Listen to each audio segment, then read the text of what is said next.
Muy bien, la razón de por qué estamos aquí, y vamos a estar durante estos 5 días, contando esta noche, es para estudiar el último libro de la Biblia, el libro del Apocalipsis.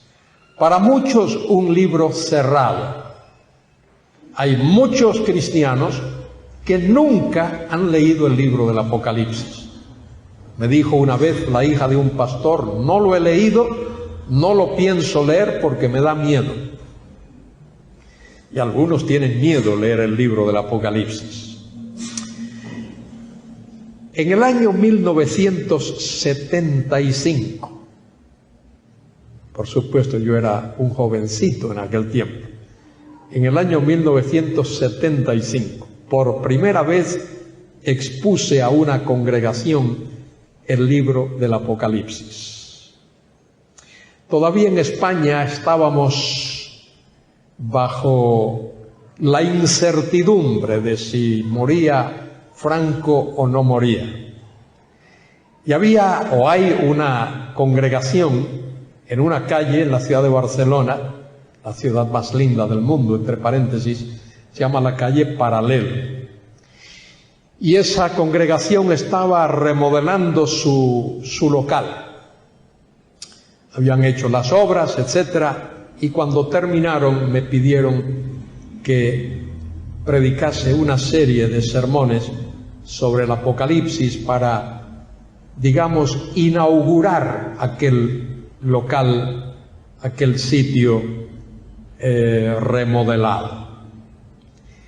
Y las reuniones eran de domingo a domingo, toda una semana. Comenzamos el domingo en la mañana y luego en la noche y seguimos lunes, martes, miércoles, etc. Hasta el domingo siguiente. Y me quedé maravillado de ver cómo la gente respondió. Las reuniones comenzaban a las 8 en punto de la tarde o de la noche. A esa hora la gente salía de sus trabajos y comenzaban a llegar. Se llenaba todo el espacio que había, los bancos. Y había pasillos así como hay aquí. Y las personas comenzaban a desfilar por los pasillos y a sentarse en la plataforma, ahí cerquita de donde yo estaba hablando. Y luego los que iban llegando iban llenando los pasillos.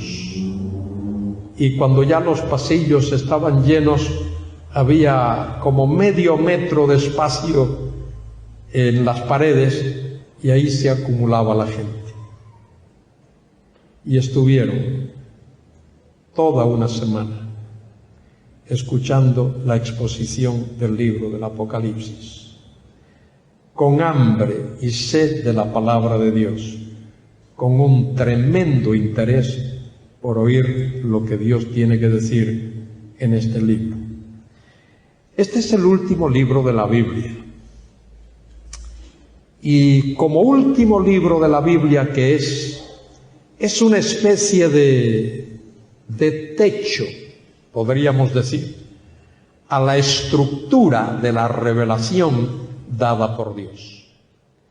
El libro del Génesis es como los cimientos, o quizá todo el Pentateuco, los 5 primeros libros de la Biblia, pero particularmente el libro del Génesis. Porque en el libro del Génesis se nos abre la puerta para enseñarnos algo del propósito de Dios para con el mundo. Dios tiene un plan, Dios tiene un diseño. Este mundo no es obra de la casualidad, no es resultado del azar. Este mundo no es un accidente. Este mundo es obra del Dios sabio, omnisciente, todopoderoso, soberano. Ese Dios que es el eterno desde la eternidad. Y ese Dios que quiso darse a conocer. Ese Dios que se ha autorrevelado. Martín Lutero dijo que el Dios incógnito, el Dios desconocido, se ha hecho cognito, se ha dado a conocer. Y ese Dios se ha dado a conocer por medio del universo que Él ha creado. Es creación de Dios. No es producto de una gran explosión, es diseño de Dios. Dios lo diseñó con propósito, Dios lo diseñó con sabiduría, Dios lo diseñó con amor. Y por eso dice un salmo, los cielos cuentan la gloria de Dios. Y el firmamento anuncia, o tal vez denuncia, proclama la obra de sus manos. Un día emite palabra al otro día. Una noche a la otra noche declara sabiduría. No es oída su voz, pero ahí está el mensaje, ahí está el sermón, producto de esa sabiduría infinita de Dios. Dios se ha dado a conocer por ese universo. Y Dios luego se dio a conocer al crear al hombre. Dios hizo al hombre a su imagen y semejanza. Por supuesto, no en el aspecto físico, sino en el aspecto moral, en el aspecto espiritual. Dios creó al hombre a su imagen y semejanza. De manera que el hombre también refleja algo de cómo es Dios. No solo conocemos a Dios por el universo, dice Pablo algo de eso en Romanos capítulo 1, su sabiduría y su eterno poder se dan a conocer por medio de la creación, pero también el hombre nos da a conocer algo acerca de Dios, y conociendo cómo es el hombre, podemos conocer algo acerca de Dios. Pero además de eso, Dios se ha dado a conocer a través de su palabra. El autor de la carta a los Hebreos lo dice allí al principio. Dios, habiendo hablado muchas veces y de muchas maneras a los padres por los profetas. Dios habló a Adán en el huerto, Dios habló a Abel, después Dios habló con Caín, Dios habló con Noé, Dios habló con Abraham, Dios ha hablado con el hombre, Dios habló a los profetas, Dios se ha dado a conocer de esa manera. Y dice el escritor de la epístola a los Hebreos, finalmente. La palabra que allí se usa es la palabra eschatos. Por último, finalmente, Dios se ha dado a conocer por, dice en nuestra versión Reina Valera y en casi todas las versiones, por el Hijo. Por el Hijo. La palabra hijo allí no lleva artículo determinado en el original. Dios se ha dado a conocer por hijo. Dios se ha dado a conocer por un ser, por una persona que tiene la cualidad, los atributos, la esencia de ser hijo. Y ese hijo habla de esa relación eterna con el Padre.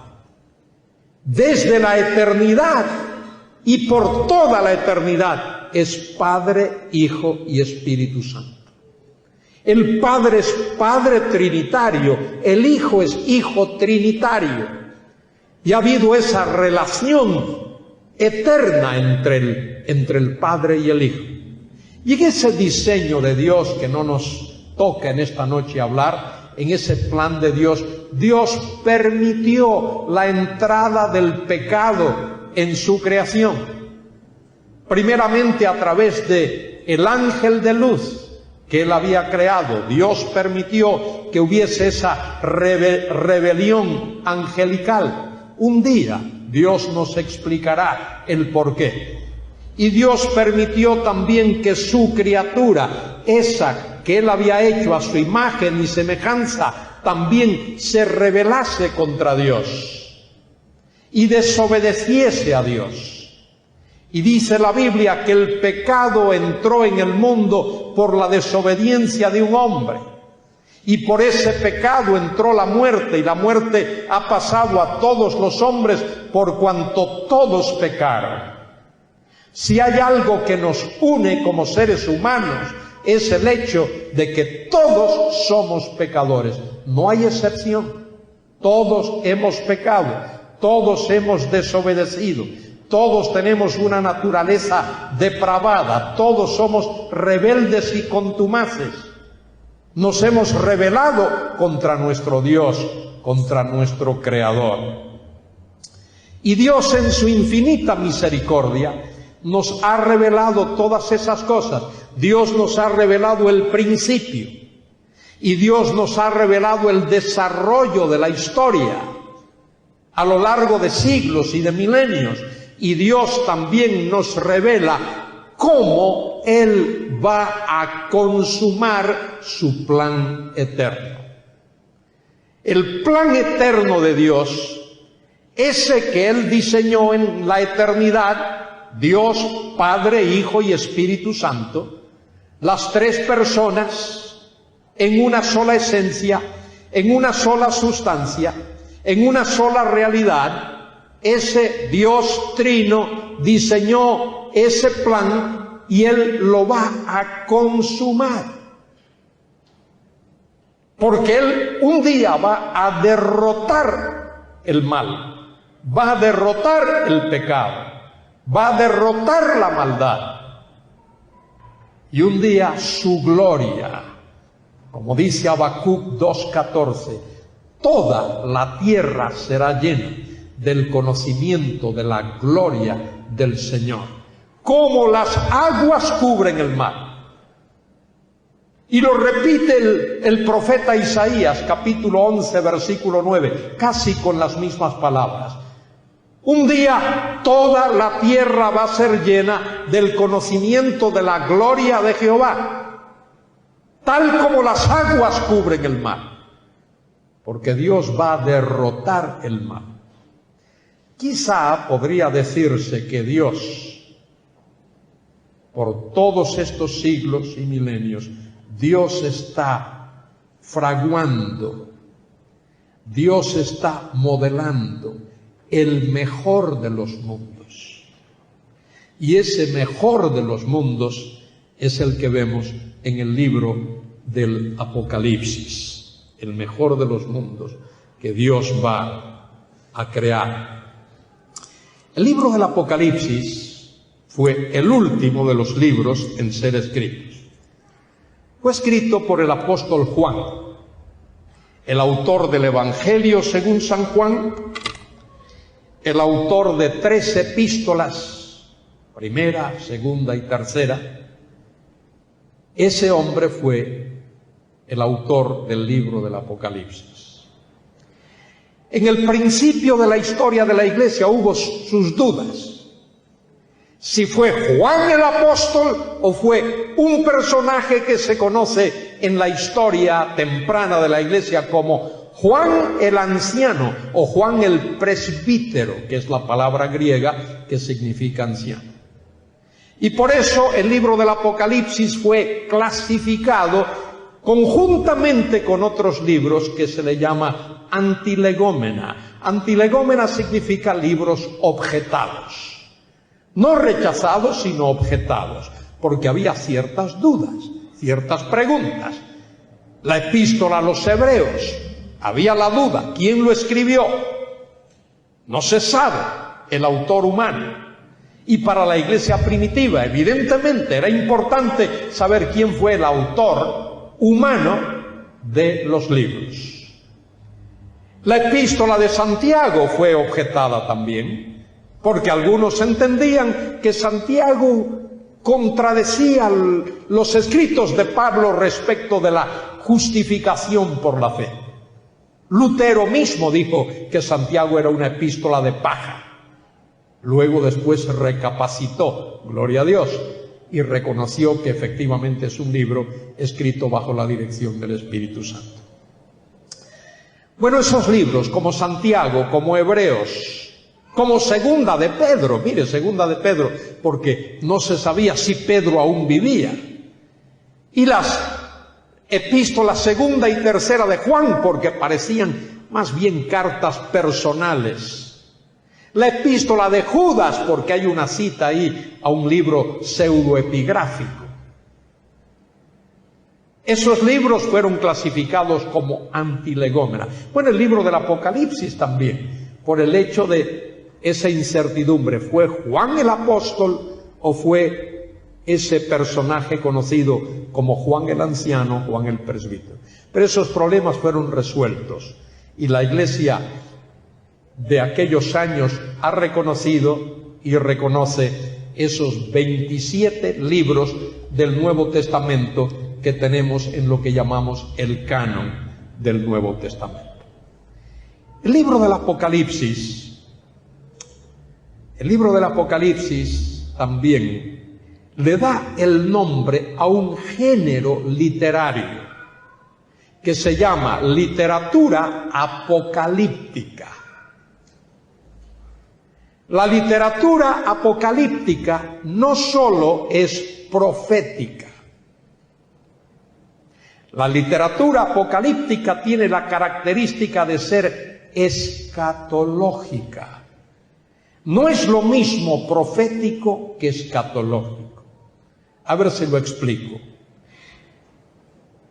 Todo lo escatológico es profético, pero no todo lo profético es escatológico.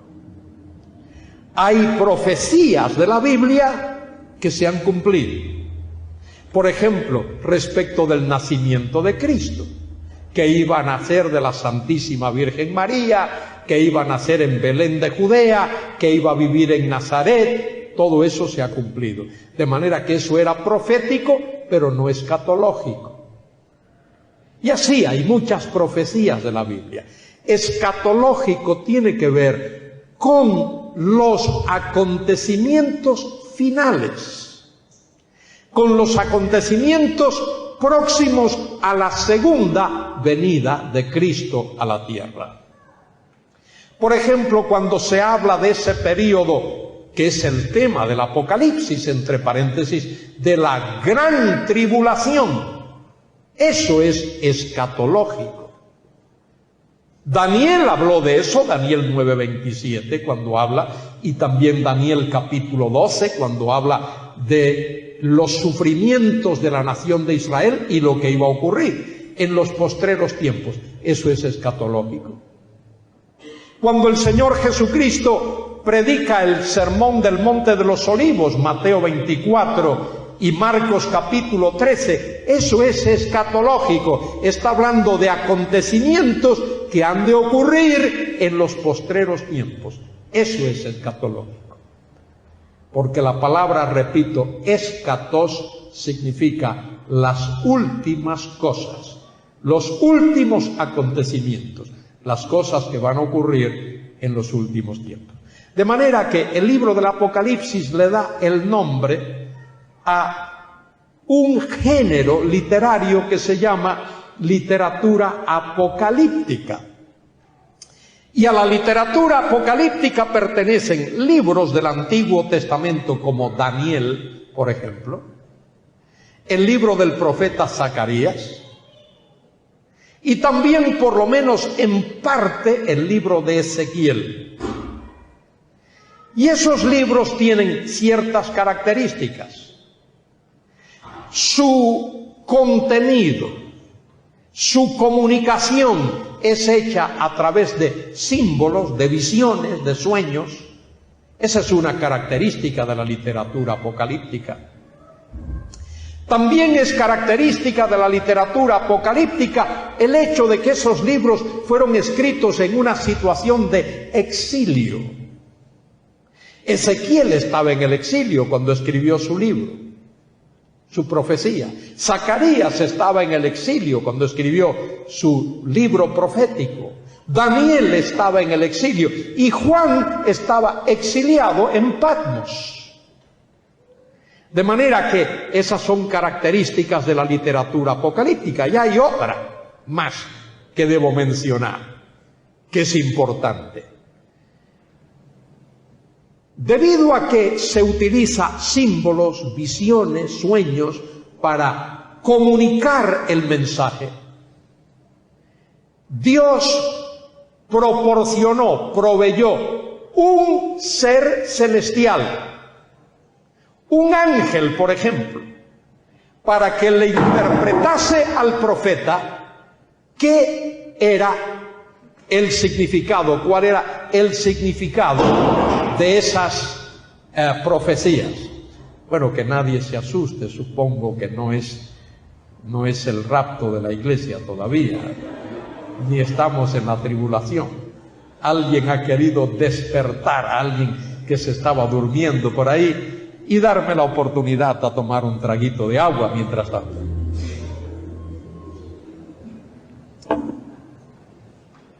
Repito esto último que he dicho. La literatura apocalíptica, además del hecho, y quizá a causa del hecho de que Dios utiliza símbolos, sueños, visiones, Dios proporciona un ángel, un mensajero celestial, para que interprete el significado de esos símbolos, de esas visiones, de esos sueños, para que el profeta, el escritor, no tenga que especular. Si uno estudia el libro de Daniel, se dará cuenta de eso. Daniel interpreta el sueño, aquel de la estatua de Nabucodonosor, en el capítulo 2. Pero ¿cómo lo hace Daniel? Porque Dios le revela esa verdad. Y luego en el capítulo 7 Daniel tiene la visión de 4 bestias. Un león con alas de águila, un oso que se alzaba más de un lado que del otro, un leopardo y luego una bestia indescriptible. Y Daniel no entiende nada de eso. Pero Dios envía un mensajero celestial, un ángel, para que él pueda entenderlo. Y Daniel lo comprende y lo escribe. Mire, esa es una de las cuestiones que hay que contender con el libro del Apocalipsis.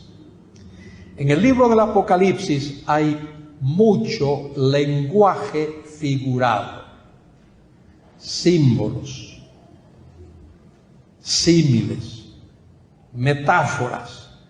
Todo eso cae dentro del área muy especializada que se llama lenguaje figurado. El lenguaje figurado es algo que uno utiliza en la vida diaria. En nuestro idioma castellano lo utilizamos muchísimo. El lenguaje figurado se utiliza para hacer que algo abstracto se convierta en algo concreto.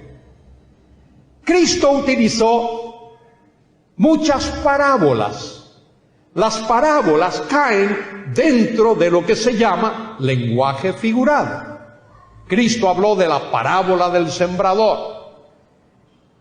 Y ahora que estoy estudiando esos capítulos de Mateo, capítulos 21, 22, el Señor habla de parábolas, compara el reino de los cielos con esto y con lo otro y con lo otro. Preciosas maneras de entender lo que el Señor quiere decir. El lenguaje figurado, repito, se utiliza para que lo abstracto aparezca concreto. Muy importante. Y eso lo hacemos nosotros en nuestro idioma castellano. Cuando decimos que alguien tiene vista de águila. Bueno, no es que le hicieron trasplante de los ojos de un águila a esa persona, sino queremos decir que ve bien. Alguien que tiene vista de águila, que ve bien. De manera que tener vista de águila, si podemos imaginarnos un momento, vista de águila, ponemos un signo igual, buena vista. Cuando decimos que alguien es, por lo menos en España decimos, este es un león, que es una persona fuerte y muy activa, y entonces utilizamos la palabra león para describir eso. Me gusta esta expresión en castellano. En castellano uno se muere de un montón de cosas. Mire, en castellano uno se muere de hambre, de sed, de frío, de calor, de miedo, de risa. Fíjense de cuántas cosas uno se muere en castellano. Pero en castellano, morirse de equivale a mucho de. Alguien se murió de risa, se rió hasta más no poder, se destornilló de la risa. Cuando llega el niño corriendo a la casa y le dice, mamá, me estoy muriendo de hambre, quiere decir que tiene mucha hambre. O alguien se muere de miedo, o se muere de frío. Así es. De manera que todas esas figuras tienen un equivalente y ese es el significado literal de eso. Les digo esto, queridos hermanos y hermanas, a lo mejor alguno se siente sorprendido y preguntará luego cuando haya preguntas. Es mi convicción seria y personal que la Biblia debe interpretarse literalmente, no simbólicamente. ¿Hay símbolos en la Biblia? Seguro que sí. Hay muchos símbolos en la Biblia. Pero no es lo mismo un símbolo como figura de dicción. No es lo mismo un símbolo en el ámbito del lenguaje figurado a un símbolo como un principio de interpretación o de hermenéutica. Hermenéutica es la ciencia y el arte de la interpretación. ¿Hay símbolos en la Biblia? Muchos, pero la Biblia no debe interpretarse simbólicamente. Pregunto ahora, pregunta retórica, por supuesto. ¿Hay símbolos en el Código de Tráfico? Ese manual que nos dan, que tengamos que aprendernos para ir a examinar. ¿Hay símbolos? El Código de Tráfico es prácticamente todos símbolos. Todos símbolos. ¿El semáforo qué es? Símbolos. Una luz roja, una luz ámbar y una luz verde. Símbolo. Luz roja, hay que parar. Luz ámbar, prepárate para parar. Luz verde, ¿qué es? ¿Ah? ¿Qué es luz verde? Sí se puede. Aquí en la Argentina no te arriesgues. Te ponen la luz verde, mira a ambos lados antes de proseguir, porque no sabes lo que va a ocurrir. Os pillé, ¿verdad? Os pillé, muy bien. Pero mire, ahora con toda seriedad, el Código de Tráfico es todo símbolo. Hay un símbolo que aparece en la carretera que te avisa que hay una curva hacia la derecha y hay otro que es curva hacia la izquierda. Y hay otro que te dice a qué velocidad debes de ir. Y en las calles te dice uno, no estaciones aquí. Pero no te dice eso así, te ponen un símbolo. Porque los símbolos son internacionales, no importa dónde tú estés, debes de entender. Pero cuando el policía te para, tú no le dices al policía, mire, ese símbolo yo lo interpreto simbólicamente. Él no te lo va a aceptar. Es un símbolo, pero tienes que interpretarlo literalmente, no simbólicamente. En la Biblia, en toda la Biblia hay metáforas, muchas metáforas. Juan dice, la lengua es un fuego, capítulo 3. Eso es una metáfora. La lengua es un mundo de maldad, eso es una metáfora. Pero esas metáforas tienen un equivalente. El fuego, uno sabe lo que hace. El fuego quema, el fuego destruye y también sirve para otras cosas, calienta, etc. La lengua es un fuego. Es un mundo de maldad.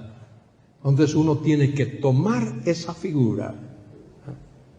Entiende lo que es una metáfora, pero uno no interpreta una metáfora metafóricamente. uno tiene que descifrar cuál es el significado de esa metáfora. ¿Qué es lo que el escritor original quiso decir con eso que dijo? ¿Cuándo lo dijo? ¿Y a quién se lo dijo? Entonces, todo eso que estoy diciendo es muy importante a la hora de estudiar el libro del Apocalipsis, y por eso invierto este tiempo para luego, cuando nos adentremos en el estudio, que veamos. Digo algo más acerca del libro del Apocalipsis. Alguien pensaría que el libro del Apocalipsis solo se debe de estudiar o leer por las profecías, por la escatología. Eso es lo que casi todo el mundo entiende. Vamos a estudiar el libro del Apocalipsis porque está lleno de profecías y particularmente de esos juicios espectaculares, etcétera, etcétera. Y eso es un error, y lo digo con cortesía, y lo digo con compasión y con cariño. Mire, en el libro del Apocalipsis hay mucho acerca de la doctrina de Dios. ¿Cómo es Dios?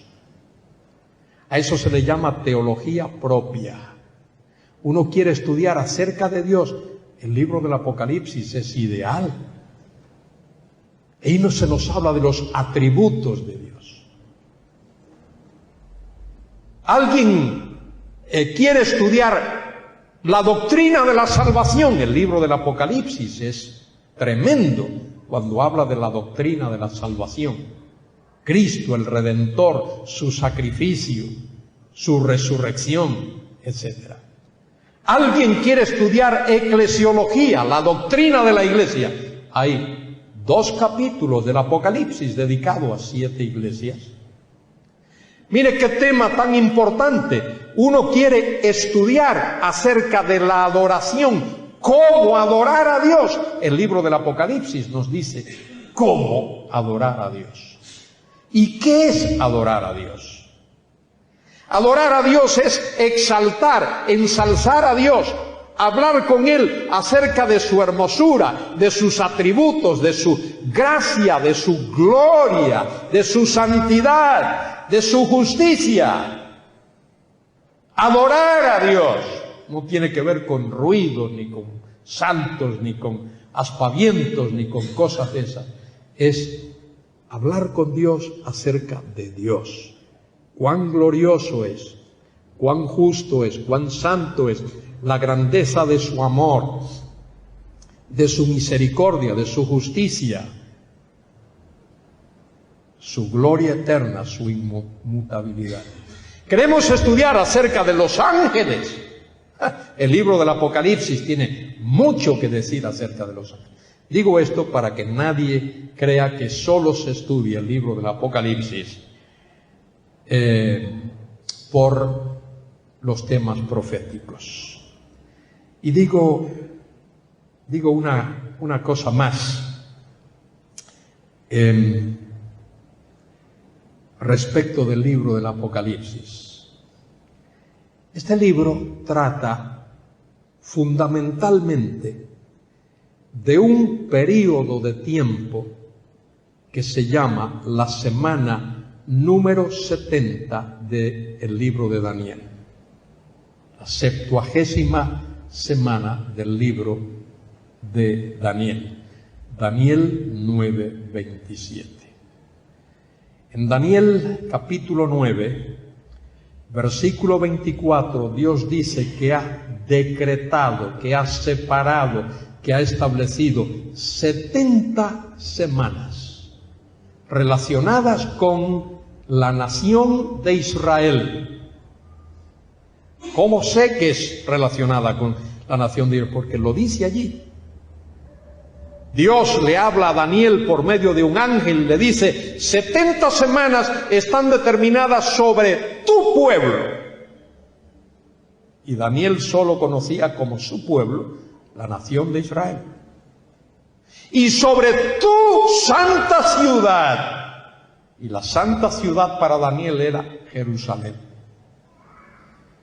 Bueno, de esas 70 semanas, 69 se han cumplido. Esto lo explico detalladamente en un comentario que escribí que se llama Daniel y el reino mesiánico. A lo mejor aquí hay personas que han leído ese comentario. Ahí lo explico. Y hay un capítulo dedicado especialmente a considerar eso de la semana número 70. De esas 70 semanas, 69 se han cumplido. Falta una por cumplirse. La semana número 69 se agotó, llegó a su fin, se cumplió cabalmente el día cuando Jesucristo hizo aquello que le llamamos la entrada triunfal. En Mateo 21 aparece, versículos 5 en adelante. O el Domingo de Ramos. Se le llama la entrada triunfal, pero más bien fue una entrada sin triunfo. Muchos aclamaron al Señor. Esos que venían, que habían bajado desde la Galilea y le habían seguido, los habitantes de Jerusalén no querían saber nada. Es más, al final de ese párrafo allí, en el capítulo 21 de Mateo, cuando alguien pregunta, ¿y este quién es? Los habitantes de Jerusalén responden, este es Jesús, el profeta de Galilea. Eso es todo lo que podían decir. No lo reconocieron como el Mesías. No lo reconocieron como el enviado de Dios. No lo reconocieron como aquel que había venido concretamente enviado por el Padre para establecer su reino de paz y de justicia y de santidad. Y lo rechazaron, y lo dice el apóstol Juan, capítulo 1, versículo 11. A lo suyo vino y los suyos no le recibieron. Mas a todos los que le recibieron, a los que creen en su nombre, les dio potestad. La palabrita potestad es muy importante en el Nuevo Testamento. Exousia, derecho, autoridad. Al final del Evangelio de Mateo, Cristo dice, toda potestad me es dada en el cielo y en la tierra. Y es sobre esa base que Él envía a sus apóstoles a predicar. De manera que el libro del Apocalipsis es mucho más amplio de lo que nosotros pensamos. Y habiendo dicho todo esto, como una introducción, vamos a ver solo, antes de tener este tiempito de descanso, vamos a ver cómo comienza este libro. Es importante siempre ver cómo un libro comienza. Cuando compres un libro, lee el prólogo. No dejes de leerlo. Muchos compran un libro y no leen el prólogo. El prólogo es muy importante. En el prólogo, el autor siempre dice cuál es su tesis, cuál es el propósito de por qué escribe ese libro. Y el libro del Apocalipsis no es una excepción.